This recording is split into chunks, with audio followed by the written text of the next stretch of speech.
السلام علیکم ورحمۃ اللہ وبرکاتہ۔ سامعین کرام، 2 ستمبر 2014 کو برطانیہ کے اخبار انڈیپینڈنٹ نے سعودیہ میں رچی جانے والی ایک ایمان سوز سازش کا انکشاف کیا ہے۔ برطانوی اخبار کے حوالے سے ہندوستان میں بھی Times of India, Mumbai Mirror, Dainik Jagran, اس کے علاوہ اردو اخبار انقلاب دلی نے بھی اس خبر کو شائع کیا، جس کی بنیاد پر مسلمانوں میں بے چینی پیدا ہو گئی اور اس کے بعد اس خبر کی تردید بھی کی جانے لگی۔ کچھ لوگ اسے بے بنیاد قرار دے رہے ہیں اور سعودی حکومت کی طرف سے صفائی پیش کر رہے ہیں، مگر ہم سامعین کو بتانا چاہیں گے کہ یہ اقدام سعودی حکومت کے منصوبوں میں شامل ہے۔ ماضی میں جنت البقیع، جنت المالا کی ہزاروں قبروں کو توڑا گیا۔ 1925 میں برطانیہ کی سازش کی بنیاد پر سلطنت عثمانیہ کا خاتمہ کیا گیا اور آل سعود کو تخت و تاج سونپا گیا، اور اس وقت سعودی حکومت نے ہزاروں صحابہ، تابعین، تبع تابعین، صالحین کی قبروں کو زمین کے برابر کر دیا اور ان کی قبروں پر باقاعدہ بلڈوزر چلائے گئے اور اس طرح سے قبروں کی بے حرمتی کی گئی۔ وہاں بھی مسلک میں قبروں پر گنبد بنانا، پکی قبریں بنانا حرام ہے، اس لیے انہوں نے عالمی اسلام کے احتجاج کے باوجود جنت البقیع اور جنت المالا کی تمام قبروں کو ختم کر دیا۔ اس کے بعد قبر نبوی صلی اللہ علیہ وسلم پر بنے ہوئے گنبد خضرا کو بھی توڑنا چاہا، مگر جو لوگ گنبد خضرا کو توڑنے کے لیے اوپر چڑھے وہ گر کر مر گئے اور پورا عالم اسلام میں غم و غصے کا ایک طوفان اٹھا، جس کی بنیاد پر سعودی حکومت اس اقدام سے رک گئی۔ مگر اب جبکہ عراق اور شام میں وہاں بھی دہشت گرد انبیاء و صالحین کے روضوں کو مسمار کر رہے ہیں اور عالم اسلام خاموش تماشائی بنا ہوا ہے، تو سعودی متوع یہ محسوس کر رہے ہیں کہ اب مناسب وقت ہے، گنبد خضرا کو توڑ کر شیطانی توحید کے تقاضوں کو پورا کیا جا سکتا ہے، مگر ان کا یہ منصوبہ قبل از وقت تشتش بام ہو جانے کی وجہ سے اور دنیا بھر میں احتجاج کی وجہ سے سعودی حکومت بیک آ گئی ہے اور وہ جان چھڑانے کے لیے یہ کہہ رہے ہیں کہ یہ خبر بے بنیاد ہے۔ کوئی اخبار میں بیان دے رہا ہے تو کوئی واٹس ایپ پر اپنی ریکارڈڈ کلپ چلا رہا ہے اور کوئی مسجد کے مؤذن کو فون کر رہا ہے۔ اگر واقعی یہ خبر بے بنیاد ہے تو سعودی حکومت نے حکومتی سطح پر اپنے ذرائع سے اس کی تردید کیوں نہیں کی اور بے بنیاد خبریں شائع کرنے والے اخبار پر کوئی کارروائی کیوں نہیں کی؟ ہمیں تو ایسا لگتا ہے سعودی حکومت ڈر اور خوف سے پیچھے ہٹ گئی۔ اگر واقعی وہ ایسا کرنے کا ارادہ نہیں رکھتی اور یہ کام ان کے نزدیک برا ہے تو جس مفتی نے فتویٰ دیا، یہ شرمناک تجویز پیش کی، کیا سعودی حکومت نے اسے بھی کوئی سزا دی؟ نہیں، ہرگز نہیں۔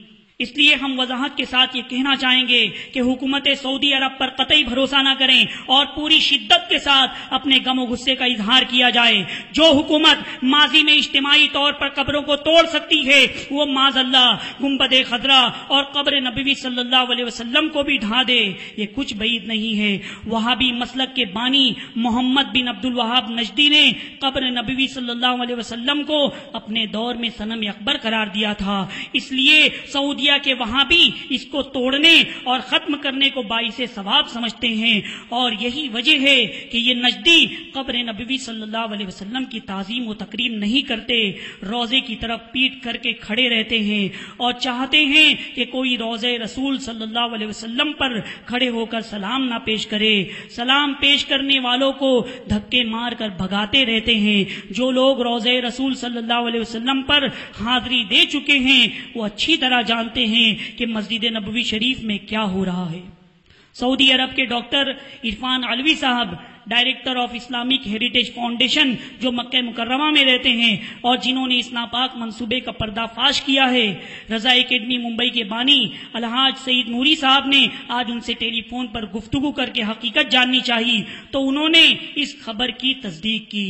لہذا امت مسلمہ نہ یہودیوں پر بھروسہ کر سکتی ہے اور نہ سعودیوں پر۔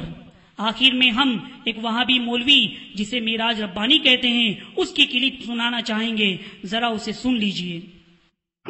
کیا فرماتے ہیں علماء دین اس مسئلے میں کہ قبروں کو پختہ مضبوط بنانے میں پختہ و مضبوط سے مراد اندر سے یا اوپر سے اونچی بنانے یا گنبد بنانے میں اکثر کا قول ہے کہ حرام ہے، جس پر بعض حضرات کا کہنا ہے کہ جب پختہ و مضبوط بنانا اور گنبد بنانا حرام ہے تو پھر رسول اللہ صلی اللہ علیہ وسلم کی قبر اطہر پر کیوں گنبد بنائی گئی ہے؟ کیوں اس کو توڑا نہیں جاتا؟ کیوں اس بارے میں کچھ نہیں کہا جاتا؟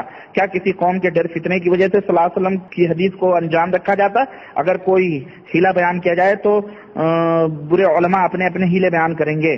ہر علماء اپنے اپنے ہیلے بیان کریں گے. کیا حضور صلی اللہ علیہ وسلم کے لیے کوئی خصوصیت؟ حضور صلی اللہ علیہ وسلم کے لیے کوئی خصوصیت نہیں. اور یہ گنبد بنانے والے یہ بدعتی شریفی تھے، اور یہ 7ویں صدی ہجری اور 6ٹھی صدی کے آخر میں یہ گنبد تعمیر ہوئی، اور اس کے اوپر پہلے بلو کلر تھا، پھر ترکیہ حکومت نے اس کے اوپر گرین کلر لگایا جس کو گنبد خضرا کہا جاتا ہے. تو اس کے توڑنے کا حکم اللہ کے رسول صلی اللہ علیہ وسلم نے دیا ہے، بے شک دیا ہے. اور چونکہ اس میں ایک فتنے کی بات ہے اس لیے اس سے رکی ہوئی وہ بات انشاءاللہ تعالیٰ وقت آئے گا تو وہ بھی ٹوٹ جائے گا، اس میں کوئی مسئلہ نہیں ہے، کیونکہ اللہ کے نبی نے فرمایا ہے کہ قبروں کے اوپر پختہ عمارتیں اس طرح کی تعمیر کرنا یہ حرام ہے. تو 6ٹھی صدی ہجری کے اندر منصور ابن قلاؤن جو مصر کا بادشاہ تھا اس نے یہ گنبد تعمیر کرائی تھی اس خبیث نے، اور اسی وجہ سے وہ اس کی حکومت بھی چلی گئی.